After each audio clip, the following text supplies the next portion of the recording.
Идешь по нашим городам, и ты еще не понимаешь, где находишься. Как у себя в кишлаках они тут, понимаешь, начинают стрелять, когда свои свадьбы отмечают, гребаные. Потом понаехали сюда на дорогих машинах и считают еще, что имеют право. Они что, Россию победили, что ли? И те они, главное, все вдруг вспомнили, когда уже, знаешь, на всех уровнях начинают хвосты прижимать, они вдруг вспомнили, что они россияне. И они так возмущаются, главное, еще. Да ну что вы, что значит, мы же россияне, нам все можно сюда. Да пошли вы. Не умеете себя вести, идите отсюда. Когда научитесь, заново придете. То есть, зачем вдуматься, да, на уровне премьер-министра надо говорить, что так вести себя нельзя. С ним еще все разговаривают. Делают передачи и объясняют им, что они себя неправильно вели. Слушайте, давайте скажем правду. Вот мы когда рассказываем, что вот на Кавказе такие традиции, что там вот женщину нельзя ударить рукой, что, видно, только ногой.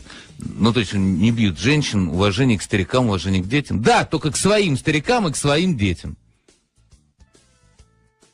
А на нас они просто плюют. Мы для них ничто. Наши женщины для них проститутки, к которым можно грязно приставать и вообще делать с ними все, что угодно. Бить, шпынять и прочее. Наши города для них территории, где гуляют их гордые воины. Они вообще кто? Царь горы, что ли? То есть, если все дерьмо с Кавказа полетело в Москву для того, чтобы здесь осесть в элитарных вузах, и выходит оттуда ни черта не разбираясь, никакие не специалисты на дорогих машинах, гордо тратя здесь наворованные их родителями бюджетные бабки, почему мы должны на все это смотреть и говорить, ой, мы должны быть толерантными?